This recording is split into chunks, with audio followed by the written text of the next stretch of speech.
Movimento.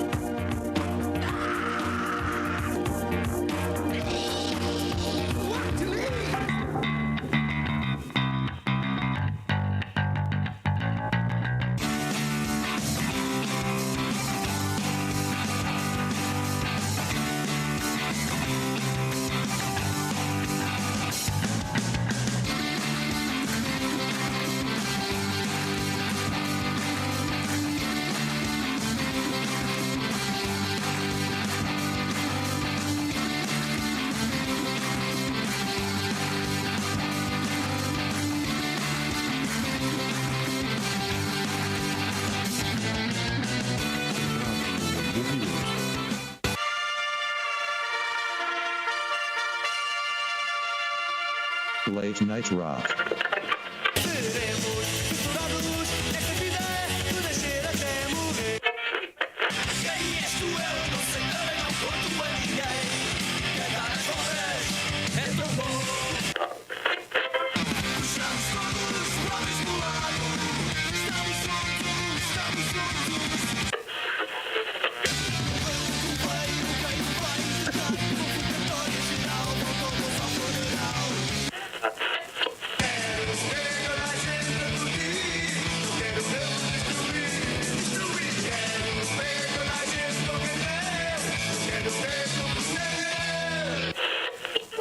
Um programa de Nuno Monteiro e Vasco Rodrigues.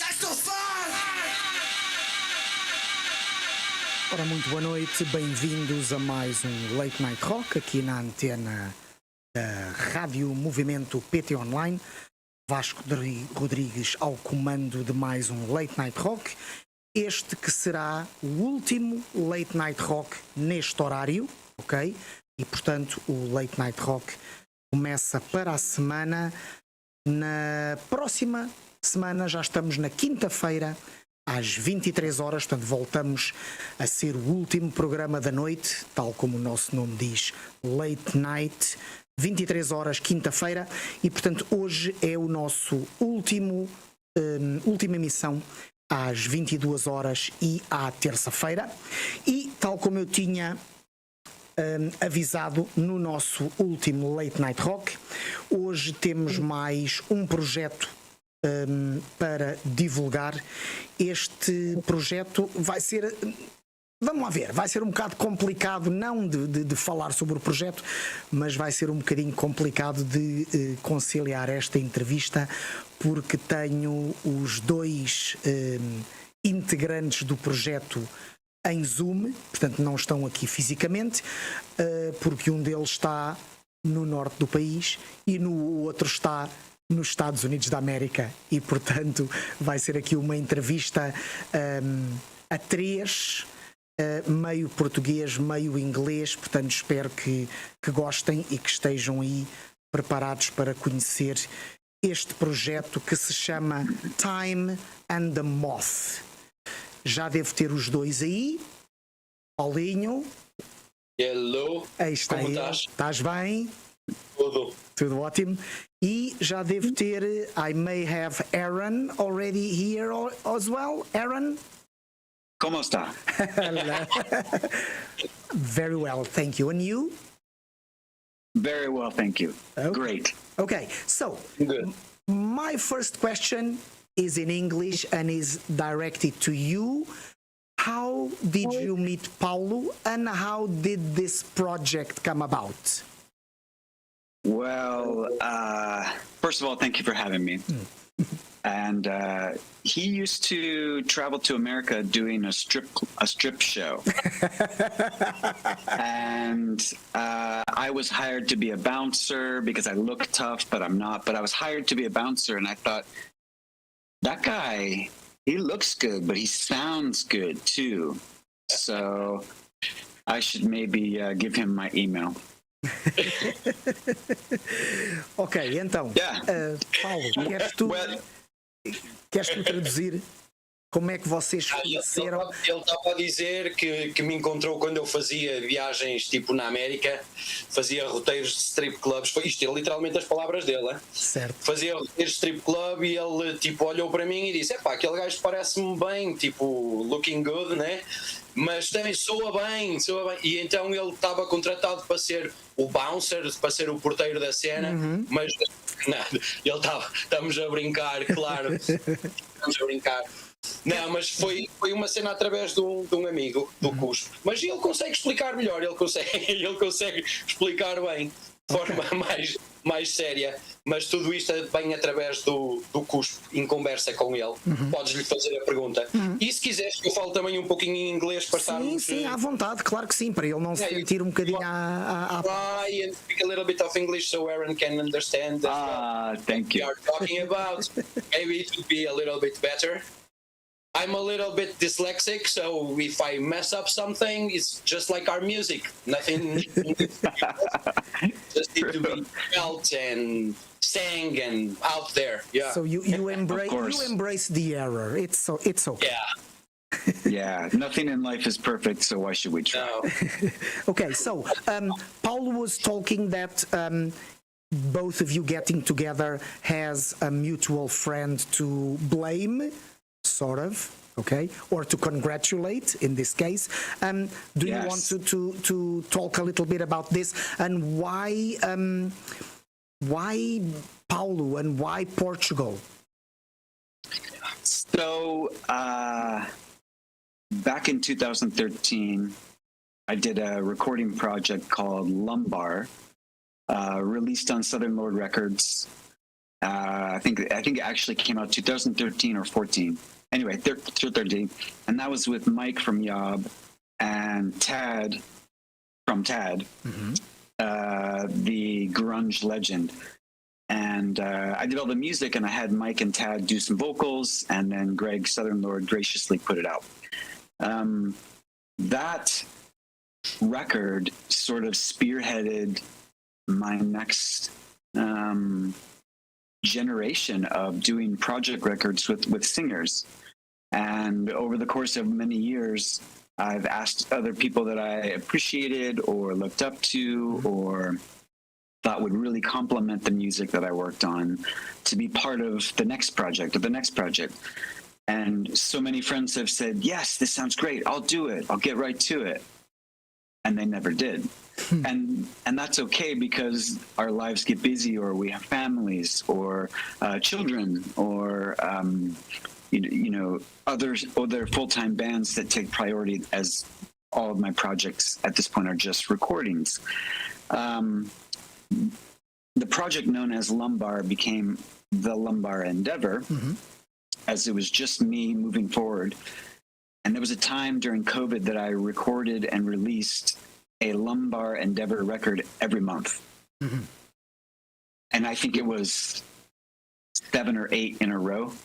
I just couldn't stop. I had so much energy and so much emotion, and it just seemed like a good creative outlet. The artist who I started working with to do every single cover of the Lumbar Endeavors records was our mutual friend known as CVSP, or as I don't know if he wants me to name him, so we'll call him A. Mr. A. Mr. A. He loves to have his anonymity, and he likes to be in the shadows. I forced him to take a photo so we could put a photo next to each other for the Lumbar Endeavor, but it's grainy and his mustache is really what is in the present. And So don't reveal too much. You're already saying he has a mustache. Maybe we can find out who he is. No, you can't. No. And so in working with Mr. A, I asked if he had other friends, because he knows a lot of people, a lot of musicians and other artists, if he had any other friends that might want to work on this new project that I finished that is not the Lumbar Endeavor. It's a totally different animal.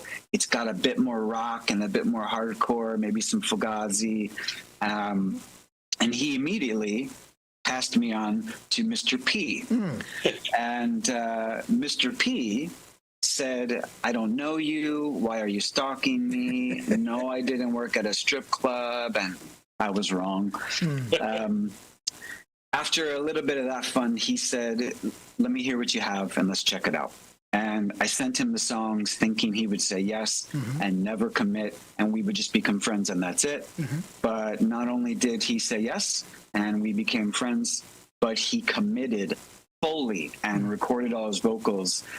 And I was blown away. And I've worked with some wonderful vocalists in my life and other musicians, but we're talking next level vocalist here and poet.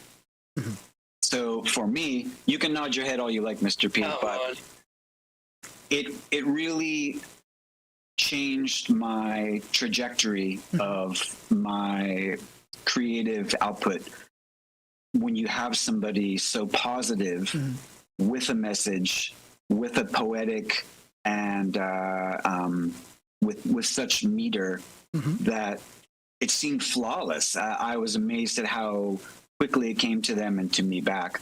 And we didn't know what to call it at first, so we worked that out once all the vocals were put in place. Nothing was changed. The only thing I did on my end with the mix was add a couple additional vocals of Mr. P's, just to like sort of mirror what he was doing, some reverb, some delay. But otherwise, nothing was changed, and it came out perfecto. Ok, então eu vou traduzir rapidamente para quem não domina a língua de Shakespeare. O Aaron estava a dizer que tinha um projeto chamado Lumbar, que depois evoluiu durante o Covid para um The Lumbar Endeavor, em que convidava algumas pessoas para vocalizar temas dele. Muitos disseram que sim, mas nunca fizeram nada. Ele acabou por lançar vários álbuns, vários discos mensalmente, e todos esses discos tinham uma vertente de design, de um design que é o cuspe, e ele acabou por perguntar se ele conhecia alguém que quisesse entrar nesse projeto e que fosse com boa qualidade para entrar nas maluqueiras que ele estava a criar.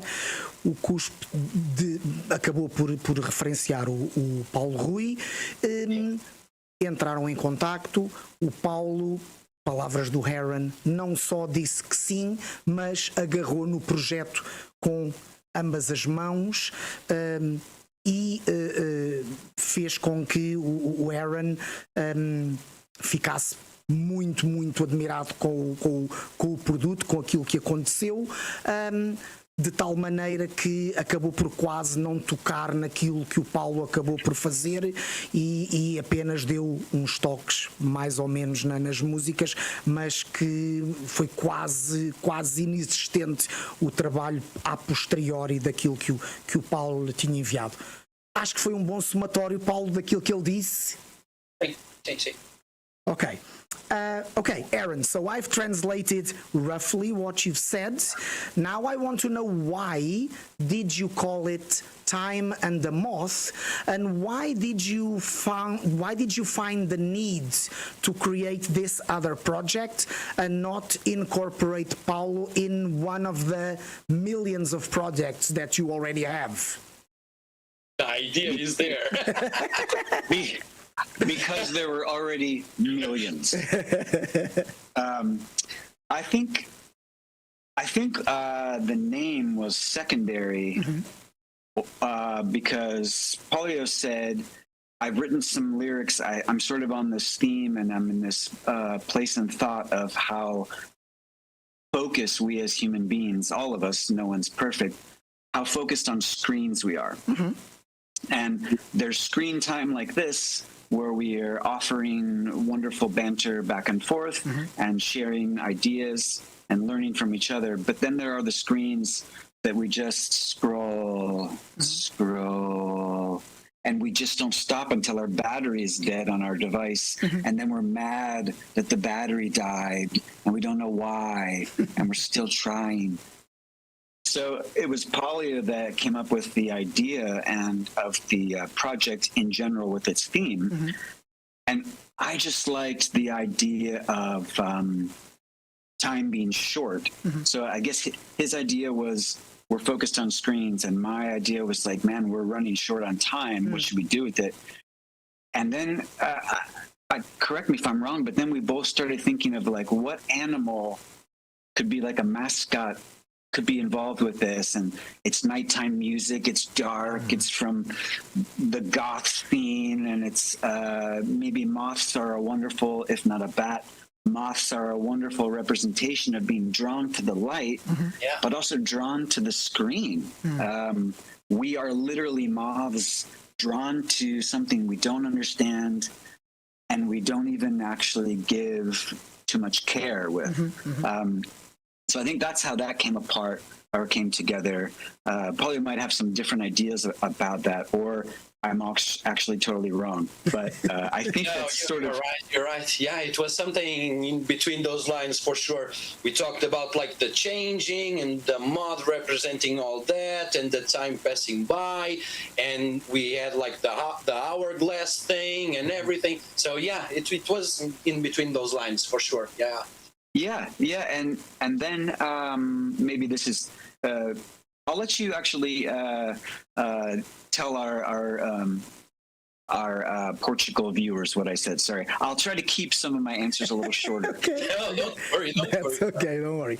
Então, Pretty sure almost everybody will understand what you're saying. I'm Don't worry. pretty sure.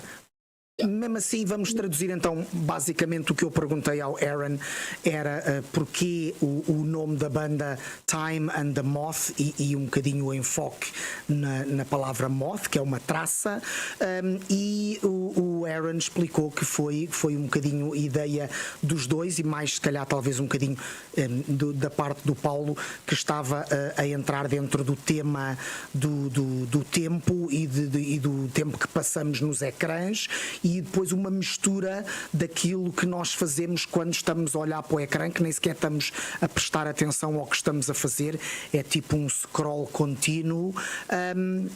E que quando começaram a falar sobre que tipo de animal é que se poderia adaptar ao estilo de som meio gótico, meio soturno, animal noturno, dois apareceram rapidamente, a traça e o morcego, mas depois se calhar a traça mais a ver com isto.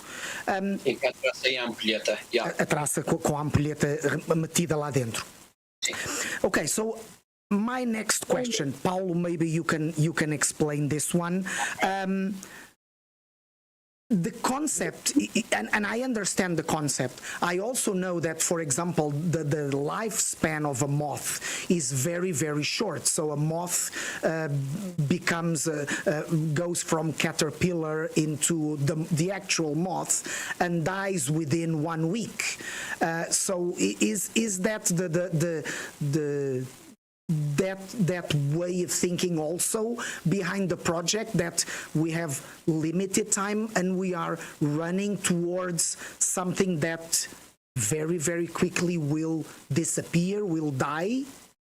Yeah, I think it's all that and more the thing, like, let's pick up like the name of the songs and the name that kind of made like the brainstorm the beginning of the brainstorm, it's like we are constantly like plugged in, but a lot of times we are completely tuned out, and the time that we spend being logged in and plugged in but completely tuned out, like Aaron was saying, it was the main focus of the thing. The mod was something that came a little bit later, but yeah, everything relates, and it relates like the mod also can represent like a change, like the mod is attracted to the light, but it also can represent like a change in time. And you understand what I'm saying? Like we growing up, having less time, but wanting to change because we don't know everything. We want to know anything, but we will never get there. We'll never be perfect, nothing.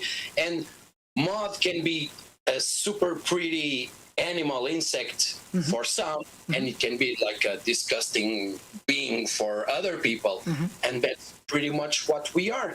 Like the image that you have from me and from Aaron might not be the same image that other people have from us, so the mod also represents that, like the beautiful, the beauty thing and the ugly thing, and yeah. something around there. Yeah.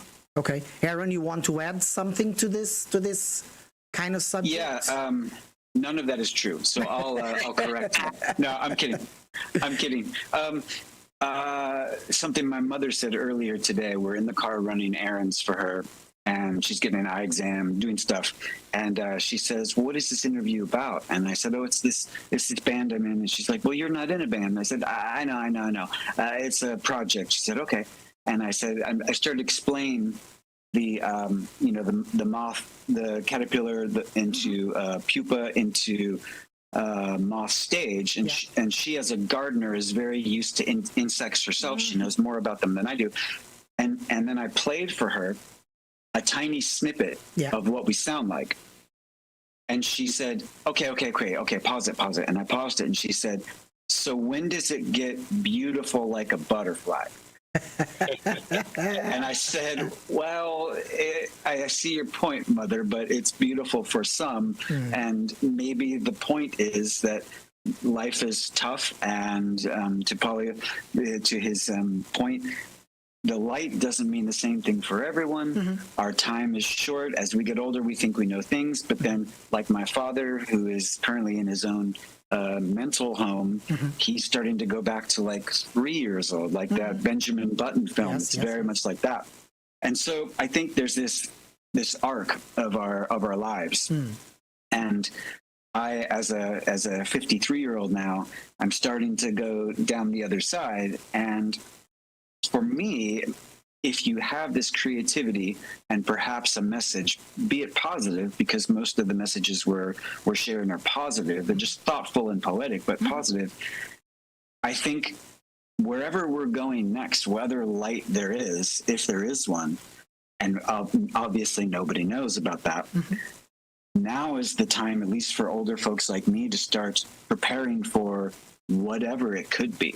And one of those things is trying to be the nicest person I can, even when delivering harsh music. You know, we have built a friendship and we've never met. For instance, Mr. A, I had never met, and I had done 8 records with his art. And finally he came to London, where I spend 10 months of every year, and we got to hang out. Mr. P and I may never meet. I hope we do, but we may never meet. And that doesn't take away from the incredible bond that you get when working with another creative person, particularly something as niche as what we're doing. You know, we haven't sold 100 copies of our record. In fact, I think we've sold 10, maybe. And that's not the point. The point is to be creative in that arc and beyond. Meet wonderful people, whether it's in person or via the screen, that sometimes can be helpful. And to do our best. That's what I have learned from the projects I've worked on with people. But this one in particular has really been next level for me. Did you review? Were you curious, obviously, as an art person, as an individual, to try and find out also the multiple projects that Paulo is involved in here in Portugal? Did you listen to what he had produced before, or you wanted to keep your mind completely open and let him just blow you away with his quality? Well, Mr. A said, "I think you will like his stuff." And so I didn't listen. And so then when Mr. P sent me all his stuff, I was like, "Oh, I've already said yes." Not true. But I was not familiar with Mr. P. And Mr. P might not have been familiar with me, or maybe with many of the things that I've done, which is totally fair. So that's why it was such a nice surprise, particularly because one of Mr. P's bands, forgive me, I can't remember the name, which one, is more like a Perfect Circle, kind of, with some more singing. Redemptus or Abyss. So good. So good. Particularly our own record he sings only a few times, and it really has impact, major impact. Something I'm no good at doing, harmonizing, and it, if you scream all the time, people stop listening. If you, type in all caps all the time, no one cares what you're saying. Yeah. There has to be dynamic. And what this man does in our project and his own bands is different enough with each project and other band members that makes them all wonderful tools to have. He's got the hammer, the sickle, and the little tiny screwdriver for fixing sunglasses. And you can't get all the jobs done with one tool. And this man is a toolbox legend. Come on, I'll be ending the interview like drooling like a bulldog. You'll be dehydrated. Yeah, for sure. Come on. So I knew the name Aaron DC Edge from other bands that I like, and I discovered that we have so much in common in taste and in bands that he worked with, like doing his design things as well.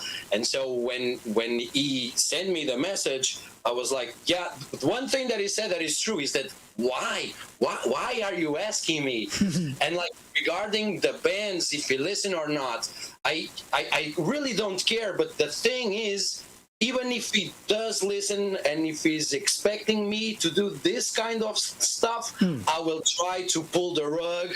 I will try to do something completely different and say, okay, here are the 4 songs that you sent me to listen to. I did like a different voice in each one of them. See if you like it. And I really like to work like that. And these songs, the way that he produced the songs, like he do all the instrumentation and everything, it's super weird for me because I'm not capable to do something like he does. And then when I send the voices in the songs, and when he replied to me with kind of like the pre-mix, like the mix, some stuff were changed, but not changing the way of changing the lyrics or the way that I sing. It was like adding layers, like, okay, you gave me this. I wasn't expecting this, so take this. You were not expecting this. And the songs grew like that, I was like, what? Is my voice here? What? You had like a piano here? You had like another synth here? Something like that? And it was awesome. It was awesome. Like the rough thing that we had maybe in October 2024, I think in February 25 it was like a different monster, like a complete monster, Well, and that's the fun of working with a vocalist if I'm not doing my own vocals, is that when it comes back to me, that suddenly opens up a few other doors that were already locked on my end. And when I send a file, I think of it as locked doors. But then when someone sends me a key, wow, then maybe I take my music down a bit here because of the vocals, how they came in. And then maybe we add, to your point, piano or some other instrument that wasn't there. It's really fun for me to hand over songs to someone I appreciate and trust, and just let them do whatever they do. And I bet 75% of musicians who don't sing would have a very hard time trusting other people to just do vocals without being in a room and working on it and practicing. That's the other thing. We don't practice. Right. We just hand each other over, bits of clothing, and then it gets turned into something. It's really fun. I remember the day that I got the first song, and I knew immediately this is going to be great, and I don't even want to know what he does until it's done. I trust that this will be great, just like I trust some other folks I've been working with too. But as I say, most people that work on music, you couldn't just hand your baby. No. Here's what I think maybe the Portuguese fans will understand and appreciate. I think that this is across the world, across genre, across language. what I did is create a baby, and I put the baby in a box, and I sent the box to go over to Portugal, and for some stranger to raise my child. And that is exactly what happened. And who can send your baby off in a package and trust that things will be okay? Okay, so Paulo, when you received the track, so you received the 4 tracks all at once? Yeah, I think 4 or 5 or something like that. And like I was saying, it was probably October, November 24, I think. Okay. And I told Aaron, yeah, I'll take a listen. And he said, yeah, if you don't want to listen, don't listen. If you don't like it, you tell me you don't like it. If you want to do something, you do something. And I was like, don't worry. Honestly, I need my time just to listen to it. I have my other things going on. But trust me, if I don't like it, I will tell you. If I love it, I will tell you. If I need to change it, I will tell you. And that's how we did stuff. We trusted each other. We kept going. And I think I said to him, okay, don't worry. By the end of the year, I would have like the 4 songs recorded. And then time and the moth just flew by. Yes. I sent them like the songs, I think in February. Oh, I remember something like a little bit stupid, but I think it's super funny. I recorded the 4 songs and I sent him a message and I said, hey, buddy, I don't find the song like a sample number 3 or something. And he was like, oh, don't worry, it's used on another thing. I don't care about that song anymore. Like, hey, I was like freaking out because I didn't have like the song to do, because I wanted to do one session recording, which I did. Like one afternoon in the studio, and I wanted to do like the all songs at once, like not thinking too much about it, just letting it rip and trying to build some stuff, you know, like giving wings to the moth. And I was like, oh shit, maybe I just deleted some song or something like that. Aaron, can you like pinpoint me where is the link of this song? And he was like, no, don't worry, It was already gone. Other thing. Yeah, I think because I had I finished those tracks and then sent them out, and then I immediately started working on something else. Okay. Because I knew it would take him some time anyway, and because I have become proficient enough and with enough time on my hands to keep writing and producing and making music, I knew it was just put it in his hands. He'll raise the child and I'll meet them when they're 30. And, while I created more babies. Okay. So, Paulo, this one also for you. So you received the rough sketches, you received the compositions, you received the music. What they was were not that rough, but yeah, kinda, yeah. Yeah. You knew the concept that Aaron was looking for, so you already had talked about it. What was Not really. Not really. No. Okay. So what No, was I don't think it had a concept until Until the lyrics, Yeah. Okay. Yeah. Okay. So then this question makes even more importance. How do you put lyrics into songs that it's part of a project that you don't really know where it goes? What was your intake? What did you want to talk about? Yeah, the thing is like the times that we are present with, like at the time I was really into that kind of stuff, like trying to figure out like the time, trying to figure out like the thing, trying to take something positive from that screen time, and all the lyrics revolve a little bit about it, like your secrets burning a hole through their feed, like the thing that we are using feeds, we are like constantly looking towards each other like in a competition way, but can we just step back and try to learn something from each other, like that positive thing that Aaron was talking in the beginning. And like, let me rephrase it back to the beginning of your question.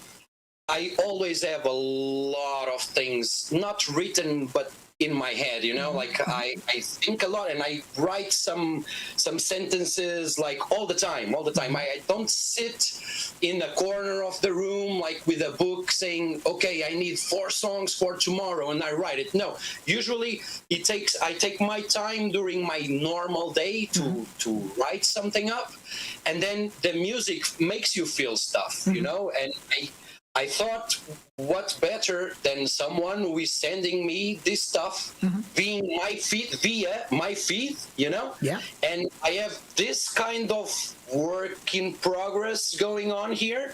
Maybe I can just kind of start like moving this forward and adding some sentences and trying to make sense of all the hay that I have in a haystack, like putting it like in drawers or something.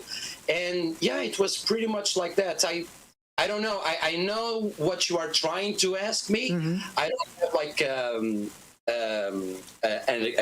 straightforward answer, but it always resonates with what the music makes you feel and what the time that your space, the space in your head, like what you are going through. And back then it was the feed. Let me say, I was almost burning out my eyes and my brain on the doom scrolling as well, We're all guilty of that. And I was like being burned out from the inside out and the out inside and all stuff. And and it was what made more sense to me back then. Okay. Were you the one responsible also for creating the name of the songs? Yeah, the names, I think we went a little bit back and forth, right? I think I sent you like a song, like imagine my first thought was always like, okay, let's make a sentence that we can break through the songs, like song 1 is the beginning of the phrase, song 2 is the second part of the phrase. So we always thought like that. And then I sent it like a couple of ideas, like trying to get some words from the lyrics, and then Aaron just back and forth with some stuff that he think it was good as well. And then I don't know how we get to the plugged in, tuned out, but it was in the middle of that brainstorm for sure. Yeah, it worked out perfectly. Yeah. What was the main objective to create these 4 songs?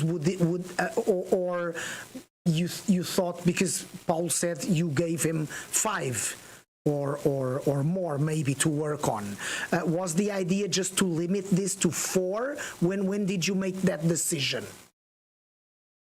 I think I had sent 5, and I hadn't heard anything back about the 5th being worked on too much. So it got passed off to someone else who turned it down, and now it's floating with someone else who turned it. However, I think this was also a test on how does this turn out. Do we really love the way it is once mastered? And we were both very happy with it. But it was also still like, we don't know what this will become. As soon as I mastered the songs and had heard back that he was excited too, in my head, it was time to do a full length.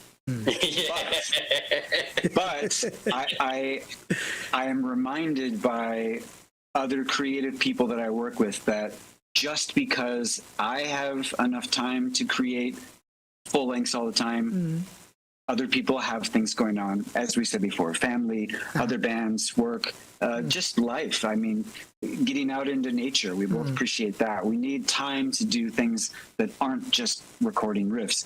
So I said, once we sell 777 copies, we have to do a full length, and he agreed.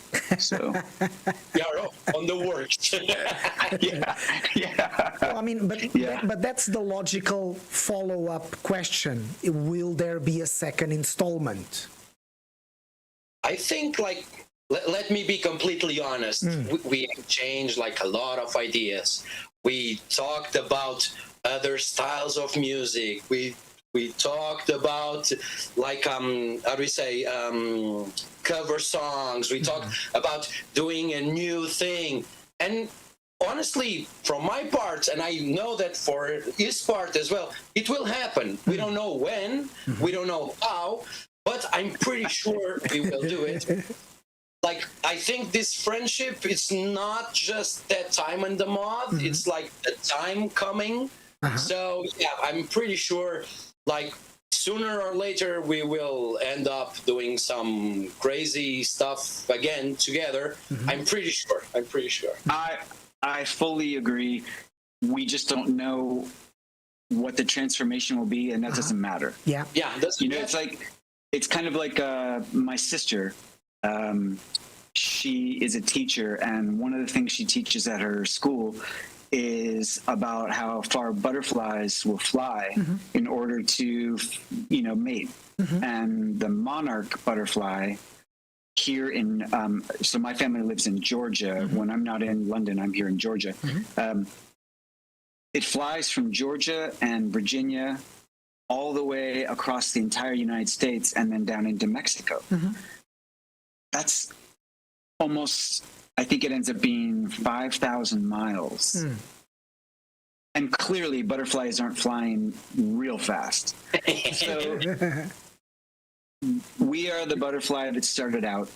And at some point we'll hear from someone, hey, I landed. And then, the next thing happens. Yeah. But it's true.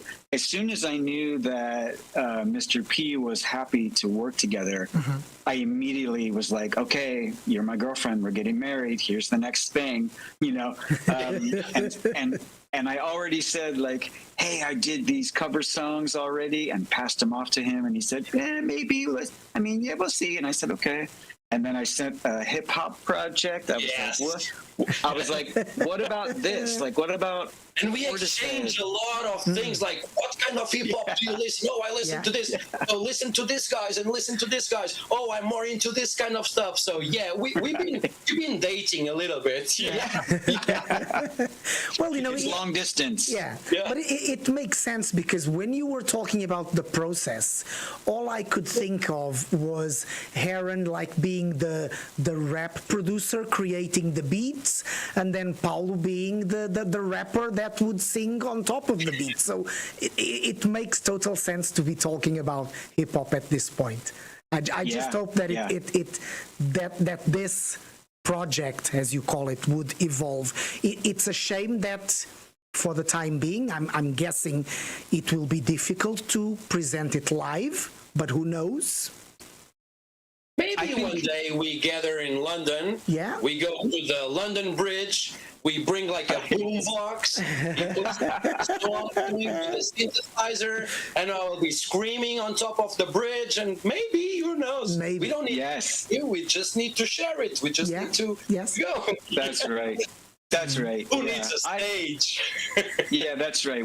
I think we should set up right in front of Big Ben. Right there, I think it would be fantastic. Yeah. Well, speaking to this, I basically one thing I've always wanted to do and I haven't done is a hip hop or trip hop specifically project ever, and because I can't sing, though I could produce music for it, I could never wrap it up like it should be. Yeah. But because we're not in the same room, I can't just like show him just drums first and then show him what I have for like a chorus idea when he does do a chorus, if he does do a chorus. I think it's a much more difficult project. Also because I'm less versed in trip hop in general.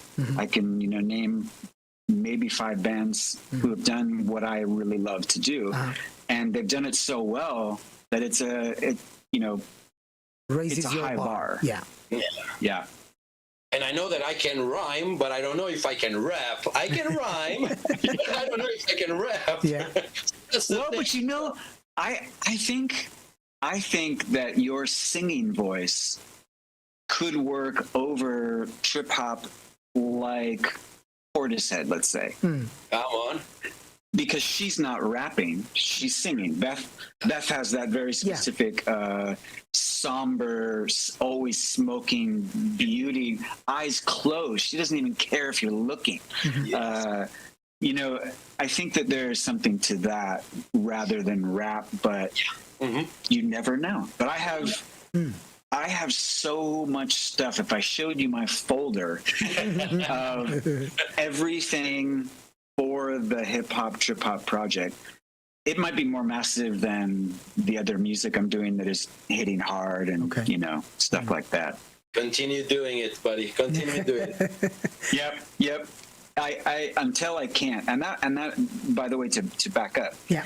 So the reason why lumbar happened at all is that I was a touring musician for most of my life. Drums, guitar, bass, vocals, depending on what the band needed or who I was with on tour or whatever. In 2013, I was diagnosed with MS. And with MS, I thought it was all over. Looking back now, I see that that's not the case. Right. I'm lucky in a way. My symptoms are not as bad as some. So I'm very, very lucky that way.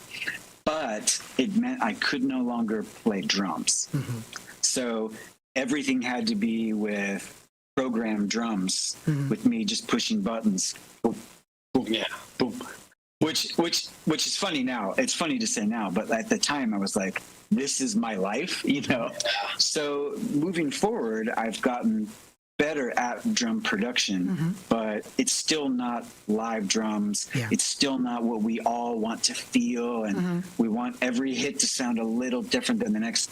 So basically, I now live in a box and I work within the compounds of the box. And it's been still a really fun way to do projects. And I'm even amazed that some of the projects were released as a physical project, like on a cassette or as vinyl even, or a CD. I'm amazed when that happens. But even if 3 people hear it and hate it, I don't care. I'll never.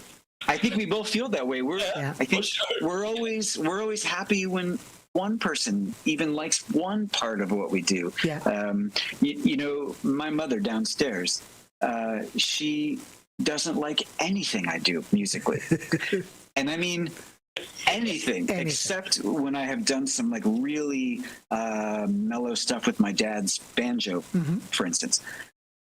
But she appreciates in her way that I still am at it and that we don't give up. We keep doing this. You keep doing shows and sharing, you know, artists like us who normally would maybe not be, or at least I would not be heard or listened to in a totally different country, a different part of the world. We're all doing our small parts, and that's what makes all of this worth it. Even if there's no money coming in, no click play, it's all worth it for us, regardless of the outcome, which is fantastic. Doing beautiful boxes. That's the magic. That's right. Boxes. That's right. Well, Sorry, that's okay. No. What I was going to say is this was the perfect ending for the interview because we are bang on time to finish. Already. It's 50 minutes have gone. No, we just met. So, Aaron, I'm going to say goodbye to you first. Thank you very much for having the time to speak to us and talk a little bit about this wonderful project that I think will create Thank you so much. More and more. Thank you so much for your interest. Go check the video. Time on the Mob, YouTube, go check video. It's really cool. We had a lot of fun doing it together as well. So yeah, a lot of stuff. Good. And we might do some more. And we will be waiting. So we will get back to you. Thank you very much, you, brothers. Paulo. Have a wonderful night. Thank you. Obrigado. Paulo, Peace. Muito obrigado por isto. Última coisinha, queria que explicasses em português onde é que as pessoas podem ouvir o disco, onde é que podem comprar, as redes sociais. Então, a cena Bandcamp. Bandcamp é a nossa cena, é onde nós estamos, nada de plataformas gigantes, quer dizer, nada de plataformas gigantes. Estamos no YouTube, estamos no Bandcamp, que é uma plataforma gigante, né? Mas o normal do streaming, nós estamos mesmo cena YouTube para veres o videozinho, ouvir as cenas, Bandcamp para comprar o disco e para ouvires como deve ser, conhecer um pouquinho da nossa história também. Redes sociais, Instagram, Time and the Moth e é isso. Perfeito. Muito simples. Muito bem. Coisas mesmo de nicho, como ele estava a dizer, Exatamente. mas que nos deixam muito contentes, muito alegres e muito ligados. Ok. E ficamos a aguardar então novidades. Um grande abraço, Paulo. Muito obrigado pela entrevista. Para vocês que estiveram a ver desse lado, já tinha dito no princípio da emissão, última emissão do Late Night Rock às 22 horas de terça-feira. A partir da próxima semana estamos à quinta-feira e voltamos às 23 horas. Portanto, 23 horas de quinta-feira. Cá estaremos para a semana para mais um Late Night Rock. Beijinhos e abraços. Até para a semana.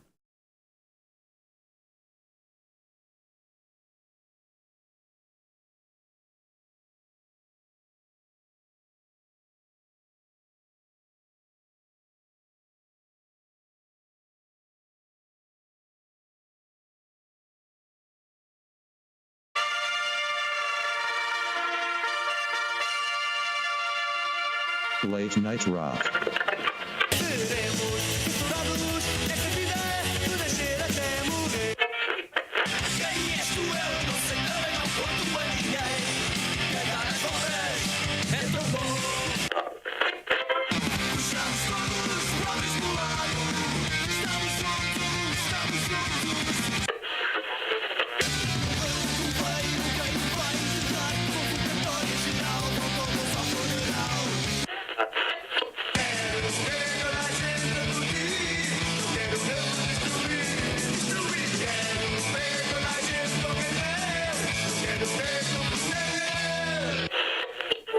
Um programa de Nuno Monteiro e Vasco Rodrigues. Já estou farto!